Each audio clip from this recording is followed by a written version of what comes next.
Hey, welcome to Pour Over Marketing. Ironically, what am I working on right now? My coffee. I was having my pour over this morning. So here we are. Okay. Hi, I'm your host, Rob Southgate. And today we are going to hopefully have people coming in and talking in the comments because what I'd like to do today is try more of the AMA chat. Although I have a feeling I'm going to end up just rambling.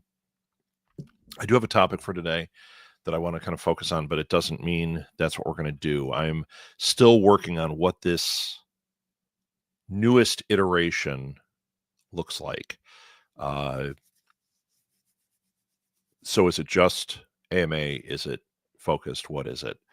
A while ago, I had announced that we had been watching this conference and we were going to break things down from the conference. I think I'm going to start doing that on Saturday mornings. Watch one, share what I've learned, and talk it through.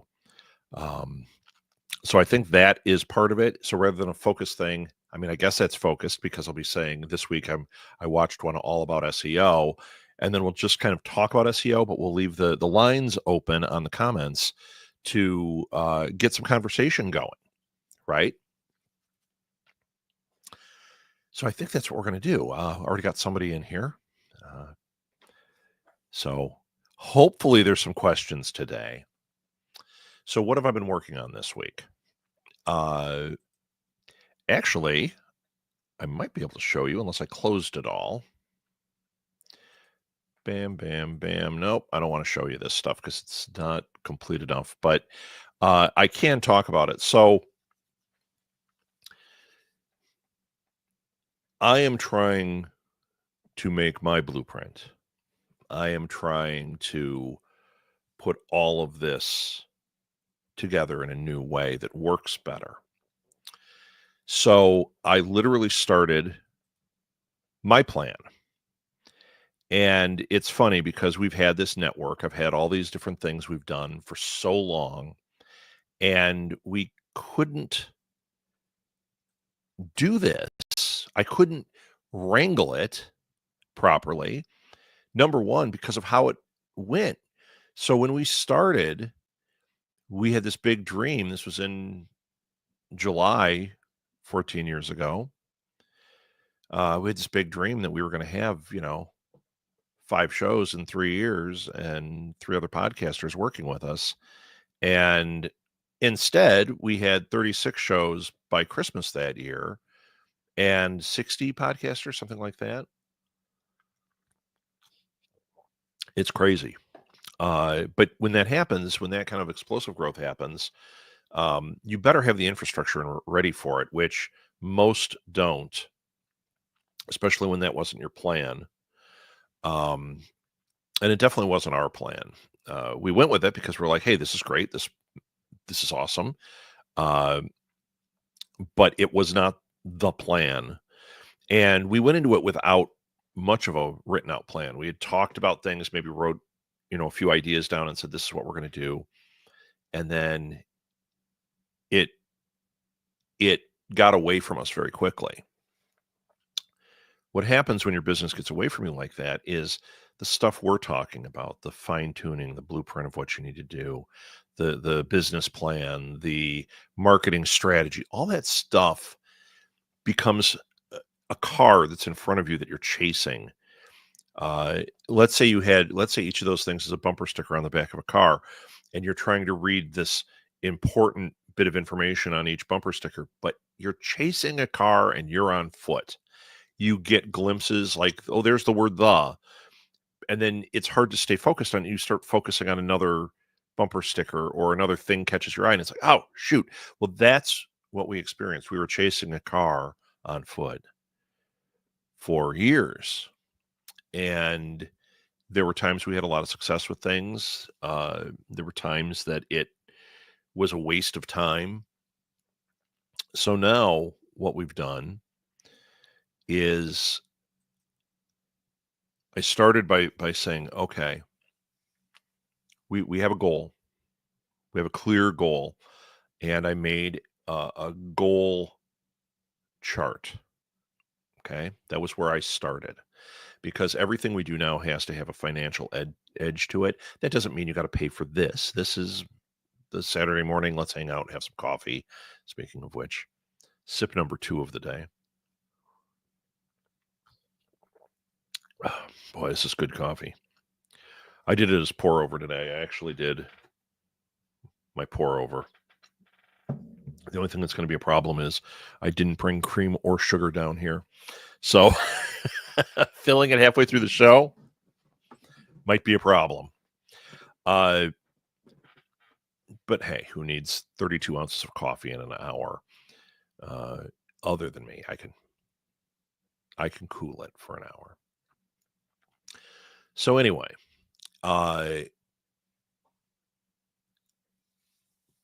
we made this chart of what we need to bring in X amount of time.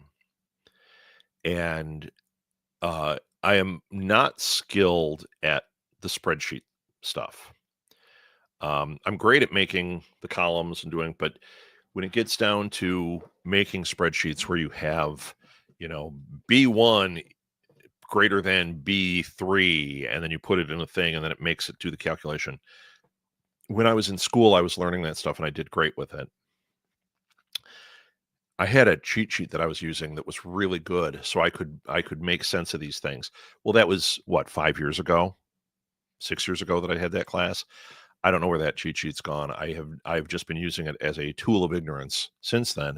I make a ton of spreadsheets. I use that all the time, but I don't wield it the way its power dictates. So this week I did one very simple thing. I know I used to make this thermometer chart. Basic thing. And I went back and I said, okay, I'm going to do that. I'm going to start there. And I made one with a financial goal. It said X amount of money in X amount of time. It made a red bar for the one. And then on the other side, the amount of money coming in from the, streams. So now I'm watching this bar and this thing go up. Now, this was a trick that I know it's going to seem dumb. You're going to say, yeah, everybody knows how to do this. Yeah, but it was a secret to my success when I was in sales and I was selling so much. The company would say, we want you to sell $20,000 worth of beds this month. Okay. And within about 3 months, I realized, I'm not making a lot at that 20,000. I'd make a lot more if it was 50,000. And they're setting the bar there, and then they're trying to raise it 10% periodically, which is a mistake to do it that quickly, but they were trying. So I said, okay. And I made one of these charts and hung it up in the back room, our stock room. And I put 50,000. I put the company goal of 20,000 and I made a line there.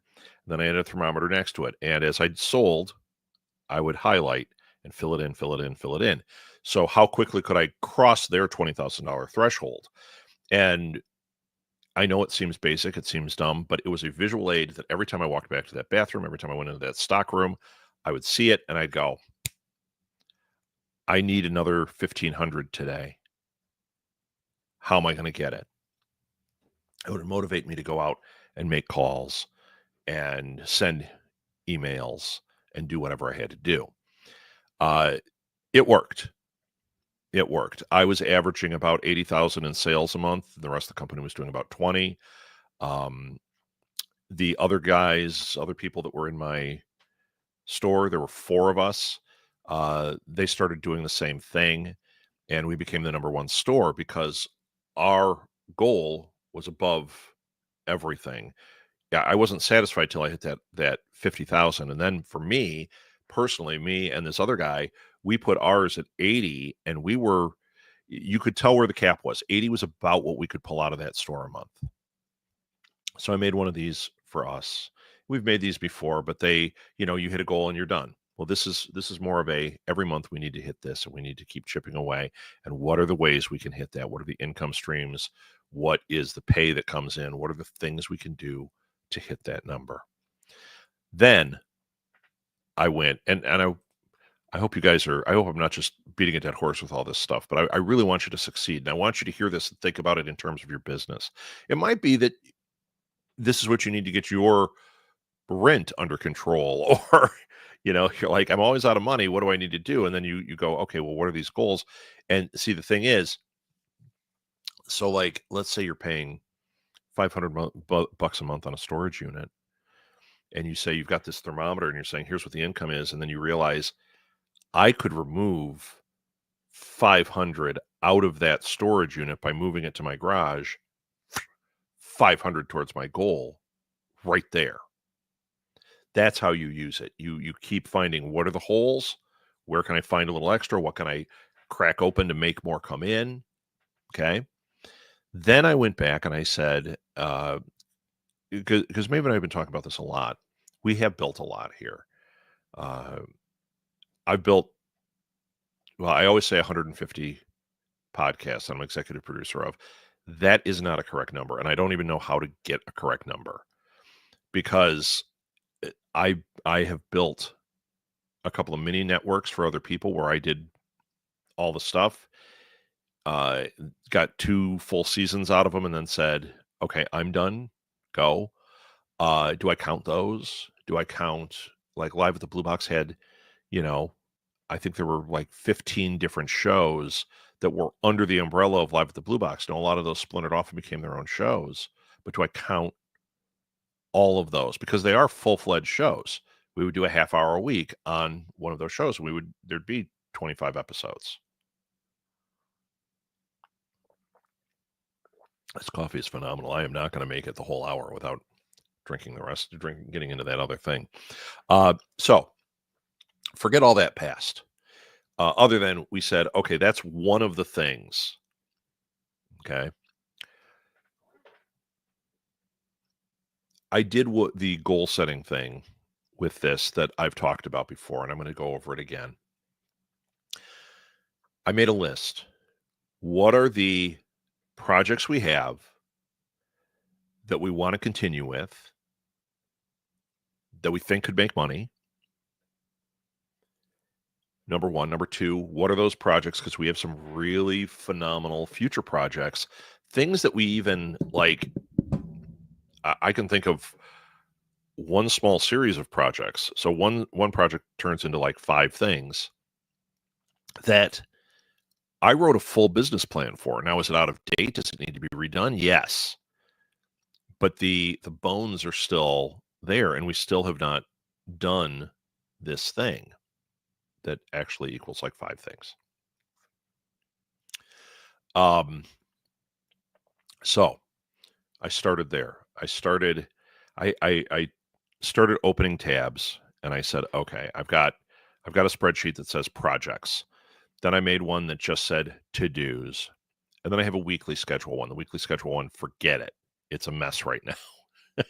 But I'm building. So for projects, I went through and I said, okay, let's start with, what do I consider a project? Well, the podcasts are a project. Okay. So I broke that into primary, secondary, and then future. Future, I did not put all the ideas. I put a few. If I was coaching you on how to do this for your business, I might say, write them all down. Get it out there. Because what you do is you make that massive goals list. That future one is your goals. Okay. By allowing the primary and the secondary, those are not necessarily goals, but they deserve to be on this list. You make this massive list. We'll get to what step 2 is. So step 1, I'm still writing these things out. I wrote podcasts, and I wrote New Media Lab, which we've just started that back up. This is a show under New Media Lab. I finally have the structure right on how I want to do this. Then I did Alley Chats, Ink Blots, and Molly's show, Read Between the Lines. I have other ones that are percolating, but I said, you know what? I'm either not going to do those immediately. I'm not going to put any effort into them, or they are things that as opportunities come up, I might do stuff with. But right now, the ones that I think could get the most attention, make the most money, have some legs are New Media Lab, Alley Chats, Ink Plots, and Read Between the Lines. Pour Over Marketing is under the New Media Lab umbrella. Okay. Then I went, okay, what are the other projects with the Substack? I have 3 Substacks. You guys only know about 2. The third one I haven't done anything with. And I realized that third one needs attention. It needs a purpose, but I don't think I should get rid of it, because the 2 buckets that we talk about on here, Pour Over Marketing and then Mic Drop, which is my podcasting one, they seem to be getting attention. They're growing some. And those are tied directly to the podcast thing. So I was like, okay, what do we do with this? And then that third one, in fact, this week I started realizing what that third one is. It's something different. Then I went, okay, well, there are other projects. I could simply say that our Facebook stuff is, our social media is just what it is, right? But then I realized actually those are potential projects in there. Now, the Facebook group for Nuff Said is not a project. It needs attention. It needs to go under podcasts and say, okay, do you have your social media in line? What is your plan for each thing? And for Nuff Said, that's one that we've still been recording a few things for. We would love to relaunch that and let that series just run out. Got a great plan for it. And we started it. We just haven't continued. And that one at that point, once it starts running, we don't need to do any recording or anything, and we can take it and literally just put posts up. Okay. So I realized it was the Facebook groups. There are a couple of different Facebook groups that need this attention. And it's funny because some of them you would think, well, it's just, you just post whatever. It's just a Facebook group and you let it sit, or a page. But they are projects in and of themselves. They might be tied to a Substack. They might be tied to a podcast. They might all be tied together. One of them is really funny. We used to do this show for a long time. It was one of our bigger shows. It was called This Week in Geek. And it never got the listenership that I feel it deserved. The people that loved it or that listened to it, I mean, we had like real deep fans that loved what we were doing, but it didn't attract, right? Part of the reason for that was what I said at the beginning. Too big, too fast. We couldn't focus on the things to make those work. And so much of it fell on me for all of these podcasts that it just wasn't going to work. I think about 4 podcasts is about where my limit is now, where I can actually do all the steps that need to be done. Then I've got a couple, like I've got one that is completely stupid, but I like doing it. And it takes 1 post a week, 2 posts a week. It's nothing. So why would I ditch that? The This Week in Geek, actually, the main page I neglect. It's the group that's attached to it that I have fun with and I get the most interaction with. And I was like, you know what? There is a lot of potential there to do something. And then we did our own award show, and I realized there's an open opportunity there. I've heard a couple of people do shows like it. One is a direct ripoff because they told me. But then I was on and I was reading a thread from Joe Hill, and he was talking about almost exactly what we did. And he was going through what we did when we first started it. He was like, somebody should do this. I can't do it, but somebody should do this. And here's the problems I'm running into. And I'm like, we solved them. Those are the same questions we had at the beginning. We got it. And I started writing on there, and then I saw him reference what I was saying, going, a friend of mine said this. And I'm like, I wish I was friends with Joe Hill. I'd love to sit down and talk to that guy. But that's another potential. Then I realized, well, if we're talking income streams, one of the big things, people sell T-shirts and mugs and stuff like that, and you started an affiliate thing. We did a whole episode about affiliate marketing on here. And I went, okay, what seem to work the best for us there. And I realized there is, just like the other things, I could start a thing with our t-shirt and mug thing that goes in as my weekly routine. We'll get to that too. Oh, we got a comment. Hey, hi Chelsea. I'm here. I'm sorry I'm late. Hey, better late than never, right? I'm glad you're here, Chelsea. You're hearing a lot of I would love questions. If you have questions or comments, I would love them. I'm just giving kind of a rundown of what I did this week because I'm trying really hard to get our ducks in a row to get all of this working. Here we have this company, and I should say this too. So our company's been around for like 14 years, and arguably at one point we were the largest podcast network out there. It doesn't mean you make money. But if I had done this to it and I had people working with me on it, we would have made money. We would have done well. We just couldn't get that going. Well, now we're saying, okay, we're like 4 shows. Fats trimmed. We have the old product that goes in that hopper. When I talked about projects, our website, the traffic is pretty good. I did some deep analysis of it. I'm like, wait a minute. Why aren't we advertising on there? Why aren't we getting traction? Well, it's a bit of a mess. We've neglected it. And it needs attention. That became one of the projects. The t-shirt thing became one of the projects because if you put the attention on the t-shirt thing and you build it almost like it's its own company, you can then start promoting that on your blogs, on your podcasts, on your videos, on your shows like this, right? For example, I don't know if you guys realize this, but on one of these episodes, and I'm going to see if I have it on here, on one of the episodes, we were talking about looking into the future, and I don't know if I'm going to call it a joke. I said I was going to make a mug for that episode, the Mug of Destiny, and I'm not going to find it quickly enough. So I'm going to look in another place. I'm going to look here. You may not know it, even though I posted it on stuff, because once again, I wasn't using my reach totally the right way. Mug of Destiny. Let's see if it shows up.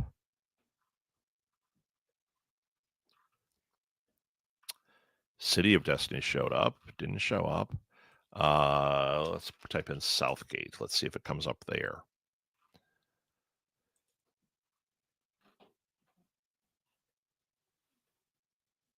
Oh, this is fantastic.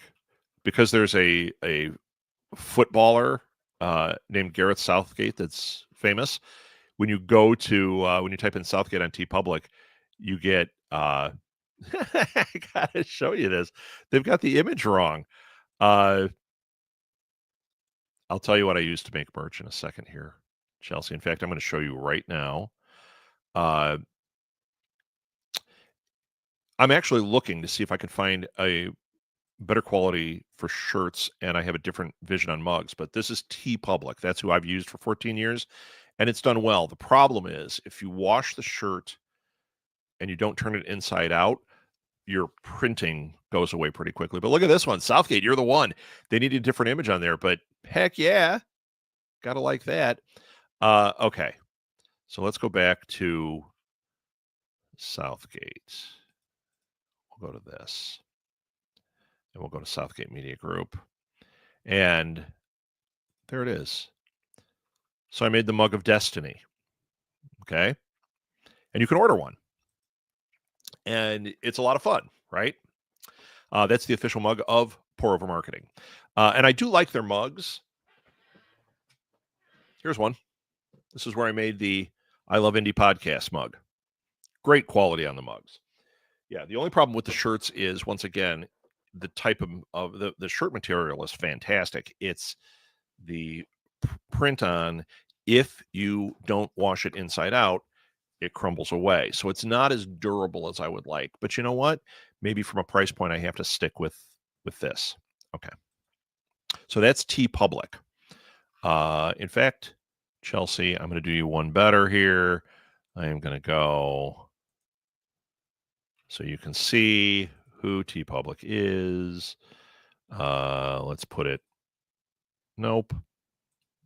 There we go. TeePublic. See it? Right up there. And what you do is they have guidelines on how you do it. They have some really amazing. Oh, you guys need the mug. Okay. I will share in the show notes a link for that mug. Okay. So anyway, you drink out of that mug, you look into it, and you see your destiny. So that's one of my projects, though. I'm taking that and I'm saying, okay, well, what can I do with this?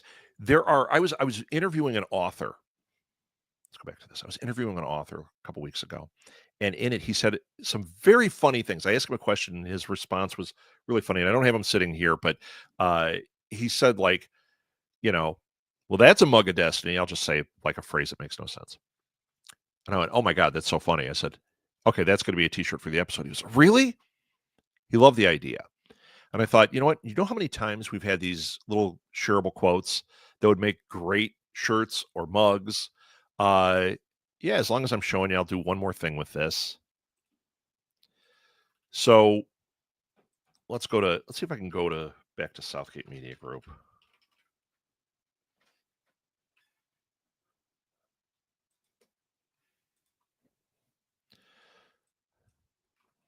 Okay. So here you can see these are different things we have. This one right here, In Hoff We Trust, is our biggest seller. That was a show we did that Chris and I did. Here we go. We'll go live with the blue box. I love these. So not only with TeePublic can you get the shirt, you can change the colors. Don't. It should be blue, but but then you can do. Oh, it doesn't show it on. Yeah, down here. You can make all your other products.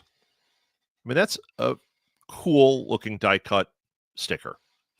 Live with the blue box mug. Okay. They have all sorts of things. Oh, they have added hats. That's new. Might have to get one of those. Okay. So I'll put a link in so you guys can get it. The important thing is that I have a link that we share with you because once again, you guys, you're going to use affiliate marketing in what you do. And I don't care what your business is. You should be having a newsletter. You should have social media. You can go ahead and set up a t-shirt shop.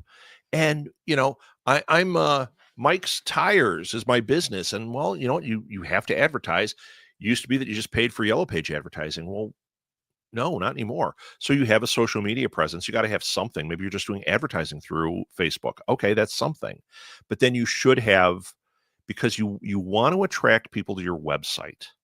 So what you do is you set up a blog in your website and you have some articles that you put in that are your primary articles that have keywords in them that are the right ones. So if somebody's looking for tire repair Chicago, you have an article that talks about tire repair. And in there you say like, well, in Chicago, tire repair Chicago is blah, blah, blah. You put those keywords, you pepper them in there. You make sure it's in there. Maybe you use them as a heading. An H1 tag says tire repair Chicago. These are the things they're looking for. Now, I'm just making that up. We didn't do any research to find that. You have that, and that's what makes it so that when somebody goes to Google and they type in tire repair Chicago, you want to be at the top of the list. You want to be the one that pings for those. One of the ways you do that is get your SEO, get your blog correct. Well, on top of that, you could, we got some comments here we want to look at. Chinto, I want to definitely look at this. On top of that, so I'm looking at these t-shirts, right? I've got this mug of destiny. Well, I could take my blog, I can have it on the website in a blog thing, and I can also then put an ad in there for the mug of destiny. Maybe write an article about why we have the mug of destiny. Or I have a transcript from an interview I did, and it's got the shirts we talked about on the show. Like, hey, we should make a t-shirt out of that. And then you look at the bottom and bam, or along the side, those are the t-shirts we talked about. See what I'm saying? It opens up revenue streams. And that's why this week I was writing down, starting with each of the projects. It gets big, it gets complicated.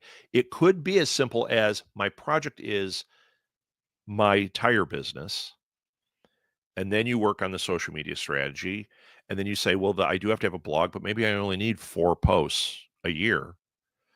Great. That's not a full project. That is part of the tire business project. For us, each of these things becomes a project. It's like what I told you guys last week. When I was talking about when we owned our retail store, and we said we treated each section as its own store. So our clothing section was a children's clothing store. Our furniture section was a children's furniture store. Yes, they were all under one roof. Yes, there was branding identity throughout. But in our minds, we would spend time saying, okay, I'm not just going to put a bunch of books up on the bookshelf because it's, this is our book section. We would stop and say, this is our bookshop. What are the things we can do to make this experience at the bookshop special, cool? It's why in Chicago Magazine, we won in 1 year when they did the Best of Chicago. We were best in 3 categories, or in the best. They don't do one best. There's not a number one, but we were in 3 categories. We were the only ones too. They got backlash because of us. Sorry. What am I going to say? We did. We kicked butt. Same thing with what you do. You're a tire store. Okay, maybe all you sell is tires. But like at Blue Box, when Chris owned the Blue Box, Chris, who's right there, always with me, he had this area that had some merch. And I remember talking to him and I'm like, okay, well, you should get some Doctor Who related books, maybe a little merch you could put on there. You're not going to make a lot of money at it, but what if it adds $100 a month? It pays for your bathroom cleaning off of this passive income that all you're doing is like, oh, I just got to restock that. And you know what? It worked somewhat. I'm not going to say like, whoo, it was dynamo. But you look at where are the areas. If I was consulting him now, I would be doing a lot more with him. So many areas of opportunity outside of the coffee shop itself because he had such great IP going on. Okay. What do you use to make merch? Generally, right now, TeePublic. There are so many other places. What I suggest doing is look at TeePublic. It was a recommendation to me, and it's worked out. But I'm always going in and saying, what's the best merch? Who has the best whatever? Keep looking because there are some really great ones that do multiple things. The problem is you want to make sure it's the right quality and the right price point for your customer. Like I found a place, and I can't remember the name of it, but they did T-shirts and hats, and I loved the quality. But to order a T-shirt for me was going to be $40. Well, who's going to pay $40 for one of these T-shirts that says, pour over marketing?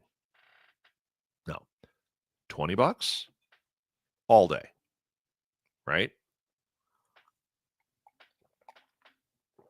Okay, back to the comments. Chelsea, you're right. Oh my God, I need that mug. I will be sharing that. Gordon, oh my God, I need that mug. No, you need that mug too. Yes, you do. I will get you links. And then here, Chinto, I am intrigued. Billboards are surprisingly cheap for your information. Not that I've been looking at getting one in the Sea of Erlacher ones. Yeah, here in Chicago, we've got these Brian Erlacher for hair regrowth. Obviously, I'm not using it. But there's, tons of these billboards. You drive down it from 90 into the city, and there's like 10 of them. So they must be cheap. I don't know if they're that cheap that, that the average watcher here could just like, hey, I've got a tire business. I'm going to go throw up a billboard. But you know what? I did work with billboard people at one point. We were doing a project, and I did find out that it depends. Like the ones off of our main expressway, very expensive. Okay, that hair place makes a ton of money, so they can afford to do that. And when I say very expensive compared to our budget. But then I found if you went into some of these rural areas, they were willing to do it for pretty damn cheap because they didn't want to have a blank billboard. And you know what? That's when you get into, what am I selling? Who's my target? It's funny that we bring this up. I saw a small billboard. I'm trying to remember. It was a place like a local, like Red Robin or something where there should be a corporate budget, but obviously somebody there paid for this. It was a small billboard. It was in like a farmer's field, and there were regular billboards, but as you're driving along, all of a sudden it would have, I think it was on the way to Omaha, I see this. There's this smallish billboard, and it says, 3 stops up, Red Robin, and Red Robin, Ottawa, or whatever it is, whatever town. And it doesn't look like a corporate thing. It looks like something that maybe they have an advertising budget that they get to work with a little bit for local advertising, and they paid for this little tiny billboard that goes in this field. And I thought, if we had income, if this network of things that I'm doing was actually making some money, I would love to have something like that where, if it's cost effective, where it's kind of random, but you make it almost viral so that people see it, just like they used to do with the Wall Drug stuff. Wall Drug has all those little billboards going all the way to Wall Drug. You're 25 miles from Wall Drug. You're 23 miles from Wall Drug. Come in, get a 25-cent cup of coffee. They have a million of these, right? But they didn't do full-blown billboards. They did these little things. How much do those cost? And how can you do something with that? Chinto, we might have to get on this. We might have to figure this out. Because wouldn't it be cool to have one for either for your product, or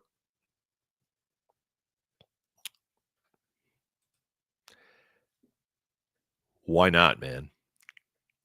Now, when you say your mug, you mean your face, but I would love to put up the mug of destiny. That would not make a good billboard. Makes a great piece for on here, though. So, okay. Back to it. So what I was doing this week, and please, guys, ask questions, jump in there. I am all about that. I'm just rambling today.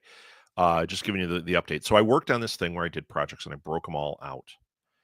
And what I found was, like, when I did the This Week in Geek, I found out I was able to think about it. I was able to take the time and think about it and go, okay, what is the piece of that puzzle? Because it's niggling at me that deserves the attention. And I realized it was the awards thing. And I realized it should have these posts in the regular post should be back. The Geeksten, I got to build into a thriving community so I don't have to handle it. And then the awards, once a year, we go back to the original concept of the awards, and we can put it up as blog posts. We can try to make it get attention. I mean, right now, that's a geek-centric podcast. We would say funny things about things that were coming up. Well, right now, Superman is across everything. That's the kind of thing that we would do something with, and we should be in the conversation. So when somebody types in Superman, whatever, eventually a lot of things are going to drop off. But if we keep what we're doing on, anyone looking for it going forward, they're going to find it. Now, Superman's a huge keyword, but there might be something within it that we could optimize. Maybe This Week in Geek turns from a podcast into a blog, a Facebook page only, or maybe it becomes an update thing on Facebook. We transcribe it, it goes into a blog, gives us all those rich keywords.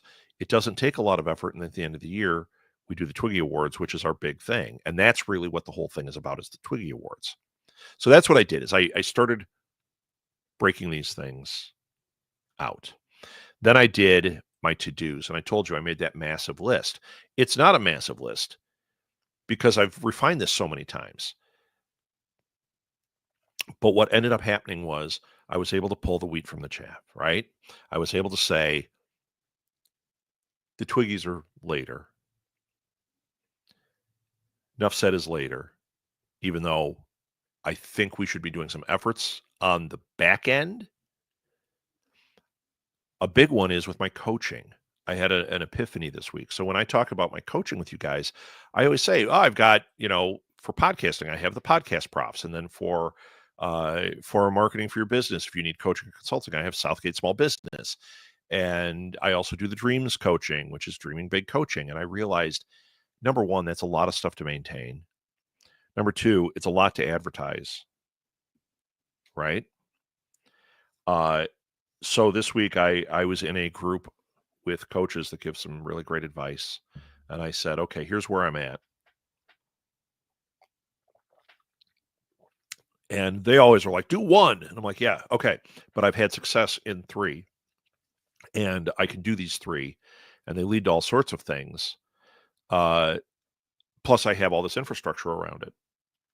And what I realized is I need to burn my websites because there's no reason. Nobody is typing in Southgate Small Business to find me. They're typing in Rob Southgate or Rob Southgate Coaching. Why don't I just brand my whole thing as Rob Southgate Coaching LLC? Get an LLC on it. When you go to the website, it can have each of the things. It can have a link to podcasts. It can have a link, have a at the top where you have your tiers, podcasts, blogs, coaching, under coaching, pour over marketing, or not that, marketing, podcasting, dreams, whatever. So that went into the hopper of projects and things I need to be doing with it. I even had to go so far then as to break out some of the other things. We have that Buy Me a Coffee. And I've been doing work on Buy Me a Coffee. Let me see if I have a thing for that here. There it is. I've been doing a thing where, because we let everybody go a while ago, but they're still here and they're still our friends and that, I've been writing to them and saying, hey, can you answer these 5 questions? And they're just real basic. And I just put them up on Buy Me a Coffee. So if you're a fan of Jesse from Set Listing Bruce, there's 5 questions with Jesse. What are you doing now? What was your favorite moment for podcasting? It's just real basic. Here's the crazy thing. I put them on there and I thought, okay, what's some kind of content on there? Let's see. When I post the podcast on there, they tank. Okay. They don't do anything. It gets like two watches. But when I put the 5 questions, I'm getting like 600 watches or 600 clicks. Like, oh, what am I doing? That's got traction if I do it this way. So that went into my list. Is that a project? No. That is one of the pieces of the puzzle. And that's what I did. And what I did was I made a list. I made another spreadsheet. Project. I have notes about it. So on the notes, 5 questions, blah, blah, blah. I have to-dos. Okay, what do you do with this? And then the most important thing I put on there, here's my everybody take a drink of your coffee. When I say it, I wrote, what's the value item? When I say value, you take a drink of coffee.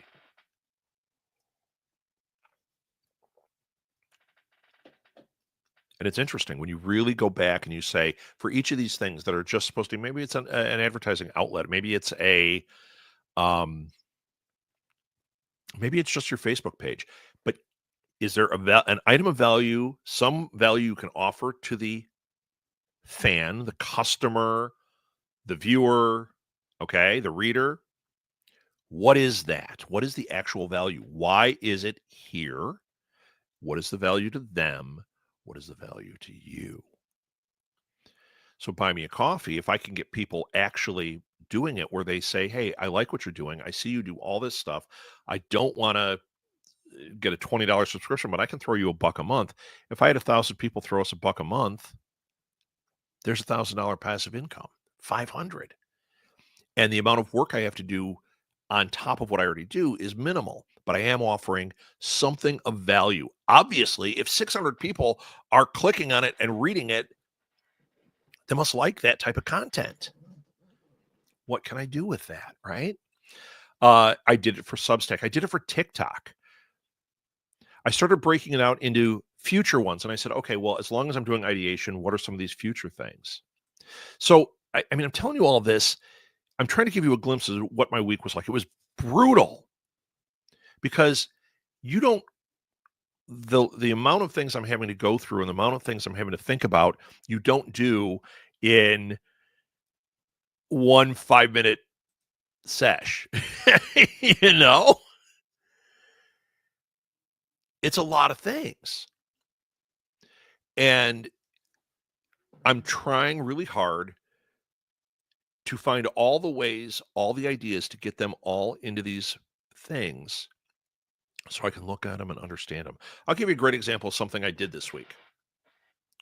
So we've got that. I've got a posting map I worked on where I'm figuring out when I post, because it's different for each thing. When I post a podcast, where should it go? And for that title, if it's a business one, I'm not going to put it in a romantasy book group.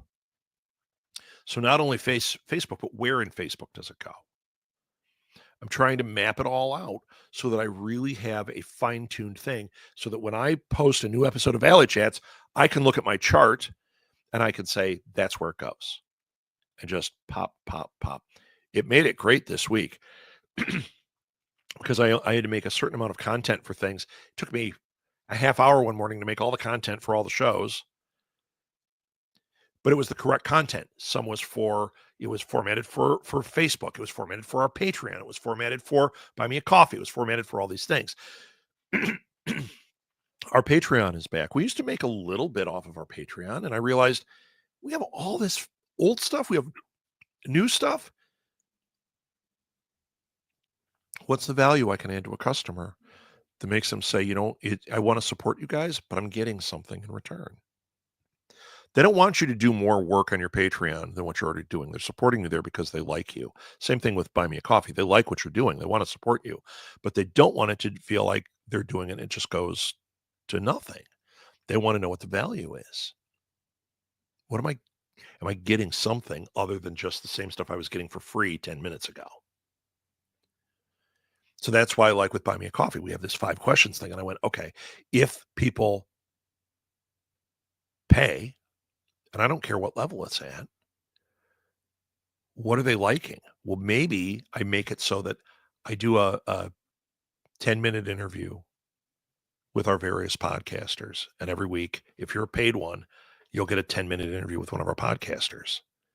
Well, they obviously like reading about what our podcasters are doing. I think that would be really fun. It's going to be like wrangling cats to get these podcasters to do it, but I can batch them. I can say Sunday, all I'm doing is content creation like this, schedule 2 hours out or an hour out to just make those. Might be worth it. So that's what I'm doing. So, okay.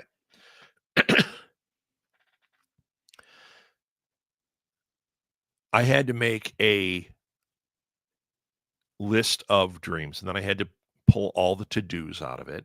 I had to try to break it into time frames. It's really, really, really complicated and hard. Okay, do the hard things. This is your business. So take your business and start putting these things down. What are the projects under this business umbrella? What attention do they need?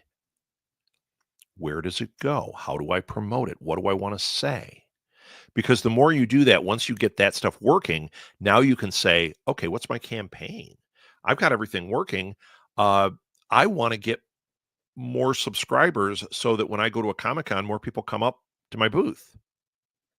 Okay, you got a couple of goals built in there. But since you have the infrastructure and you're clear on what you're promoting, where it's going, all that kind of stuff, now you can say, okay, what's the campaign? It's got its goal. Where's the value? Bam. Now we get into integrated marketing. We're in July, integrated marketing palooza, which we haven't officially done this year. Let's see if I can throw that on here since we're already saying the words. Bam, there it is. You can't read it. I'm going to have to work on that. Integrated marketing palooza. Going to have to work on that logo. Too hard to read. Go back to that. So yeah, I did all that, and that's what I'm challenging you to do. Oh, and then I also did a thing that I just called, and this is where all of that stuff went. There are so many tabs on this. The projects, the weekly schedule, the to-dos, the posting map, all of it went into a thing. I just called it the Plan 2025, not to be confused with Project 2025. Do not in any way confuse these. I just wrote the plan because over the next month, I want at least one of these humming and bringing something in. I have to get to a certain level of income, of passive income, to make this worth my time. Because by September, if money isn't coming in from any of these things I'm doing, I can't, even though I've poured so much into it, I'm going to have to okay, I'm getting a job. Got to move on. And then you could do that with your business too. We had to do it with ours. We had to say, our baby store is bleeding. It's not working. It was working phenomenally well. We moved the store. The economy shifted under us. And we had to one day go, we could keep swimming hard and make this work, or we can take the painful step and rip that Band-Aid off and move on. I will tell you something about that. This is a part nobody wants to hear as an entrepreneur, the end of things. We ripped the Band-Aid off. We had to empty things out. It was very painful. It sucked.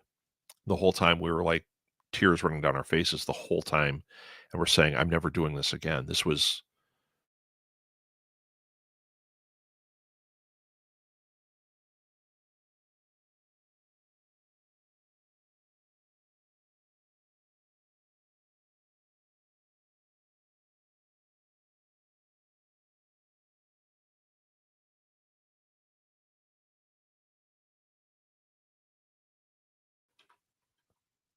Are we back? Can you guys see me? I'm going to wait until I see somebody write in here because I'll start up right where that thought was. Anyone watching this later, you'll get the edited version that doesn't have that. This coffee is phenomenal. I talked about this coffee before, and I can't remember the name of it. It was the one that was out of Cleveland.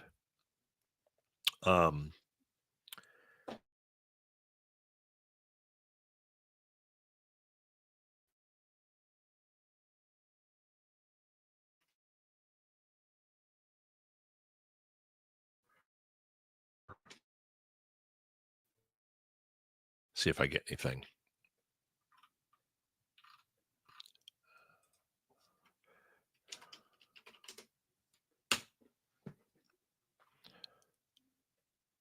Rising Star. There it is. This is Rising Star Coffee out of Cleveland.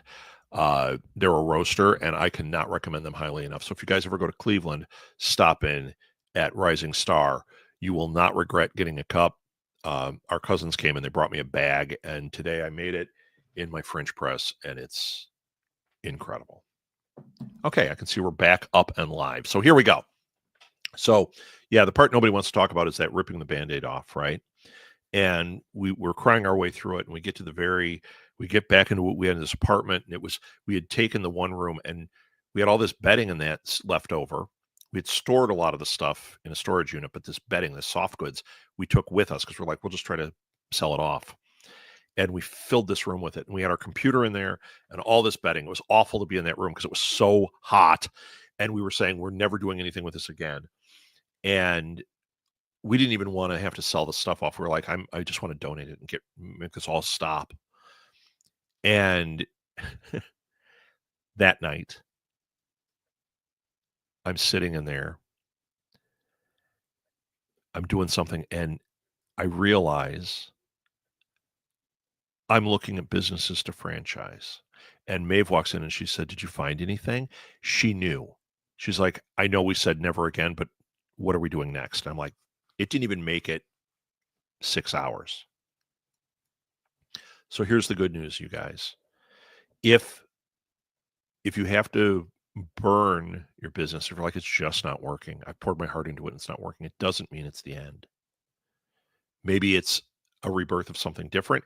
Maybe it's burn it to the ground, start again. We did it with our network. We burned it to the ground technically, and now it is stronger. We don't have as much content, but it is stronger. We could turn on the content again today. I mean, literally, I could spend the next 6 hours filling that roster back up, and I'd be executive producer of 150 working podcasts today. Not going to do it. Because unless they're making money, and if we're bringing others into it, it has to make money for us, the company. It has to make money for you, the person putting your time in. And that's the bottom line. And that's really not going to happen. Not yet. So anyway, that was the part you don't want to hear about. So anyway, we made the plan and I started mapping it out. I have these spreadsheets and it has all these different tabs.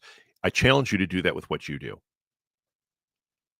Really take the time. I know we talk about the blueprint and you taking all the aspects of your business, but maybe take more of a 1,000-foot view of what you're doing and try that too.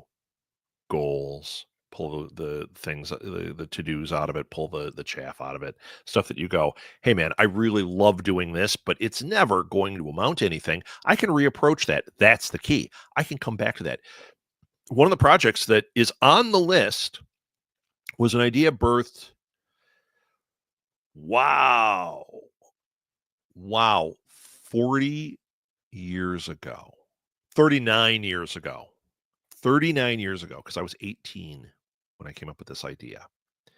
And we have done we've dabbled in it. When I was putting this list together, I went, oh, wait, that's not an immediate. That just became a secondary project. But that one, all of a sudden I had a map and I went, oh, by this time next year, that might be a full-fledged business. Chinto, I did this year as I was finishing school, just let everything burn to the ground, going to start new this fall. Yeah. It's hard, but it sometimes is the best thing. It's like if you're a farmer and you grow corn, it used to be they'd grow corn and they realized the next year their stuff wasn't working as well and they're like fighting to it until somebody figured out, hey, we got to grow something else each year. So they started growing soybeans, which was a garbage crop, and they throw it away. Then somebody realized, hey, we can use soybeans and make tofu and all these different products out of soy. So now farmers, 1 year grow corn, 1 year grow soy, 1 year grow corn, 1 year grow soy. It makes it healthier. It makes their business stronger. If they had stayed on the course of corn, the farms would die out and the corn would get crappier. Now, healthier corn, better corn. They have 2 crops they can work from. How do you do that with what you do? You may not need to do it that way. You may need to just burn it to the ground. They burn the corn to the ground and they grow soybeans. And then the next year they burn the soybeans to the ground and they grow corn. It's still one business. But technically it's 2 businesses, right? So that's what I did this week. Oh man, that ate up an hour. Guys, I hope this made sense to you guys. I hope you liked what I was talking about. Oh, the other thing is, I told you how I made the thermometer and everything. I also did something that has never worked for me. And for some reason, this one did. Maeve was always trying to get me to make a schedule for my day, which I have a very hard time sticking with. So I would do, I would block out the hours and I'd write down from, 5 to 6 in the morning, I do this, 6 to 7, I do this, or maybe it would be a 3-hour chunk. And I'd be really good for a couple of days and then I'd fall off. And it took me all this time to finally figure out, and I've even used this tool before and it's never worked, but it worked for the first time. On my Mac, there is a scheduler. I just went into today and I wrote down a bunch of things that I needed to do. Work on the master plan, post notes to Substack, edit these podcasts, post these things on Marketplace. Did I get to all of them? No. But it's working. This schedule, I'm looking at it, I'm like, oh, this is what I need to do today. Before, I think when I do these, I would make it way too big, way too complicated. There would be way too many things. And I chop away some of the big things and I would do my listing and everything. But at some point, I would stop using the scheduler. Now that I'm doing it where I have all these things written out in this huge to-do, and I go, what are the 5 things I can do today? Do you remember that from last week? What are the 5 things you could do to change your business today? I'm doing that. What are the 5 things I could do off this list? If I don't get all 5 done in a day, okay. If it has a time limit on it, that better become number 1. You need to do this today, number 1. What I also found is, as I was doing this week, there were a couple of things like call Geico, call whatever. I threw those in there. I had my business, but then I had a couple of to-dos that were just on there that I was like, oh, on Tuesday, I got to make sure I call this. Okay. No big deal. But I wasn't using it as a regular to-do list. It's like a rolling to-do list. I am this week, the next phase is I'm going to take all of these projects and I'm going to divide them up into how much time I think I need to spend in a week on them. So rather than have every day I work on This Week in Geek from 7 to 8, I'm never going to do it. But if I say, I know I need to spend an hour on This Week in Geek this week, okay, well, how can I manage my week so that stuff happens that way? It's working. That's going to work. Chinto again, just started using Obsidian to schedule my day because I've always been chaos. Is it working for you, Chinto? Is Obsidian working? I've never tried Obsidian.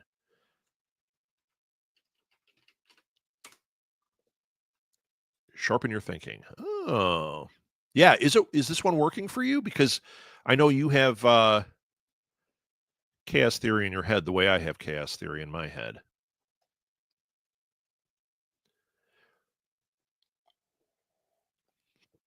Okay. Yes, it's working. Okay, I'll look into it. There's a pro tip from Chinto. Okay. So here's what I have to do I just wrote on my to-do list. I have to get the link for the Mug of Destiny. I will put it on the new Media Lab Facebook page. And I don't know, do you guys after the show, here's a question. After the show, if I post something in the comments, do you guys see that? Do you get some kind of alert that you were on this show and there was a new comment? I don't think so. I don't think it works that way.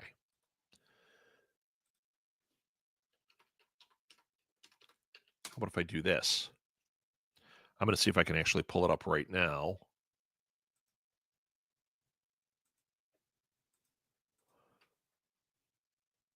Nope, stop it.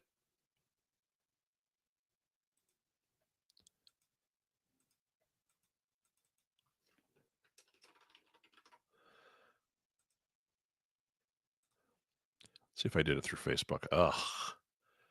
Yeah, I can't do it fast enough, guys. Okay, so I will find the link and I will get that to you guys. I'll put it on the new Media Lab Facebook page. If you don't follow it, you're doing yourself a disservice. If you like this, that's where I post things. And I also will post it on my Facebook page and on the Southgate Media Group Facebook page. I don't like that Facebook is the only thing, but it is what it is. I'm also figuring out the TikTok thing. I barely dipped my toe in this week, and I already started figuring out a strategy. So coming soon, the TikTok thing. I have 2 TikTok accounts. I'll fill you in on all that stuff next week. The plan as of right now, last thing,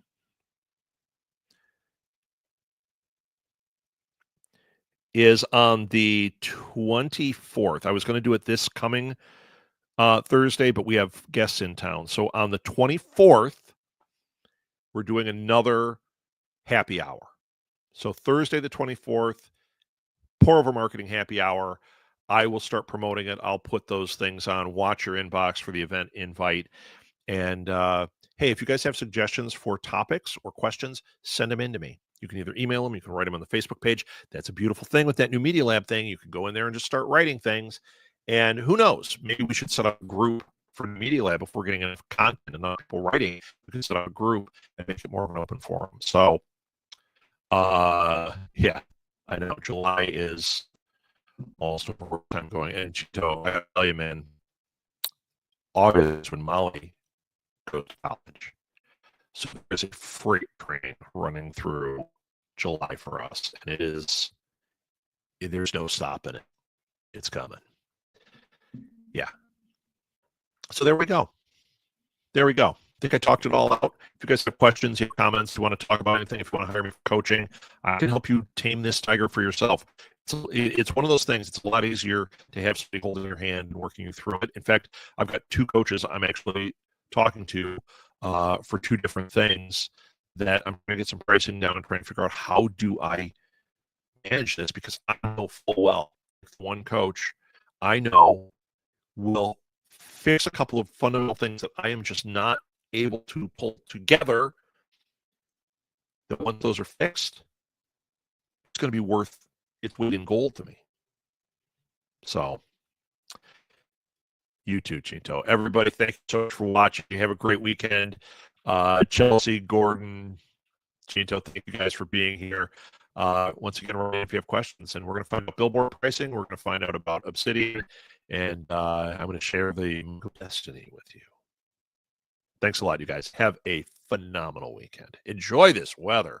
I know it's rainy, but it's great.